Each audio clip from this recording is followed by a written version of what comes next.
นี่ทุกคนเชื่อมาว่าถ้าเคยบอกว่าในประเทศเกาหลีใต้นี่มันมีแบบพวกโจรขี้ลักอะไรพวกซิงซับอันนี้มีน้อยหลายถ้าเทียบกับอยู่บ้านเฮาอยู่ถ้าเทียบกับประเทศลาวบ้านเฮาหรือว่าอยู่ประเทศไทยก็ยา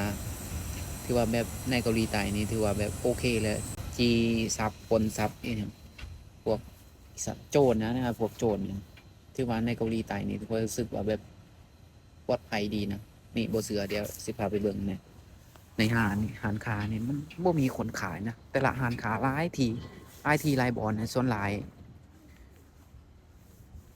มันมีหลายอย่างนะที่แบบบ่ค่อยมีคนนะส่วนหลายมันเฮ็ดบริการเองนี่คือหารค้านี่เบิ่งสิหาซื้ออีกซังนี่ในหารค้าเอาสักกินมันบ่มีคนขายนะเพื่อนในหารค้าในห้างต่างๆบางทีบางบ่อน มันบ่มีเรื่องโจรเรื่องอีสังบ่ค่อยมีนะในประเทศเกาหลีค่อยมักแบบนี้ประเทศเกาหลีหารขาแบบนี้มันเป็นบ่แม่นในตัวเมืองนะเพื่อนมันคือในแบบมันอยู่ในโรงงานนะมันอยู่แถวบ้านนอกถ้าอยู่ลาวอยู่ไทยบ่มีคนขายแบบนี้มันสิเหลือบ่ขนาดมีคนขายเครื่องขายของเขายังจี้เอามีดเอาปืนจี้ในเซเว่น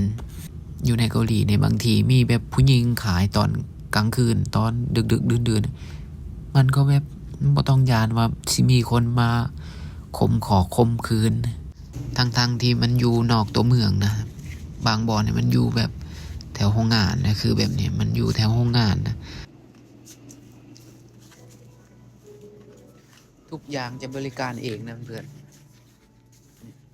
พนักงานบ่มีจักเขาไปใส่ก็หย่อนวิธีเฮ็ดกัน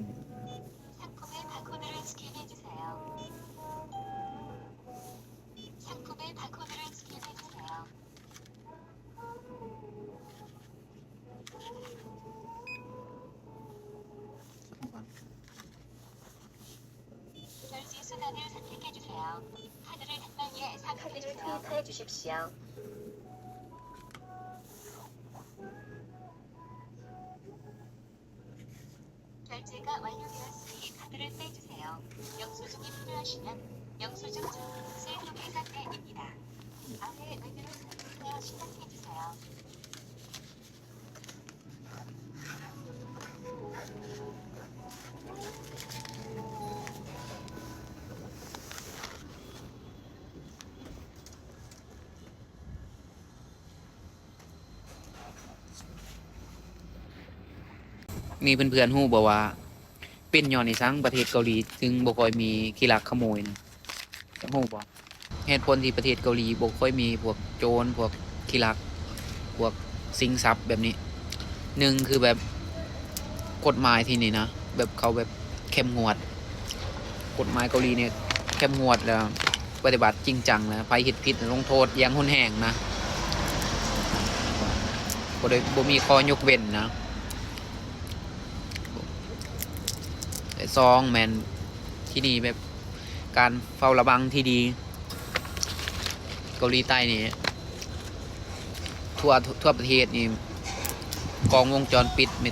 เต็มไปใส่เจ้าสิรัก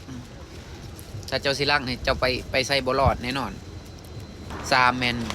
คนเกาหลีเขามีการ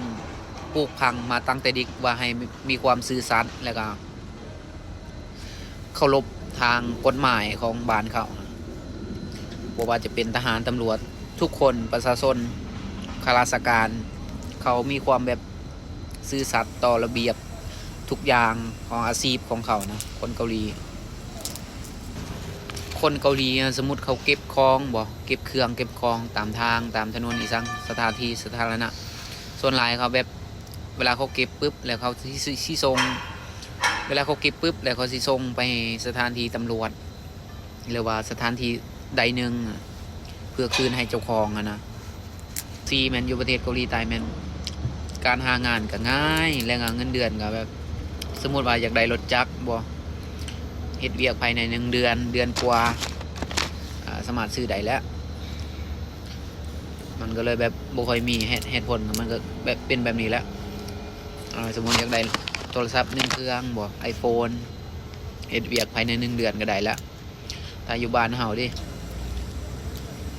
ถึงเดือน2 เดือนเป็นปียังบ่ได้นะมันก็เลยแบบเป็นเหตุผลที่แบบมีการจีปนมีการกีรักก็ประมาณนี้แหละ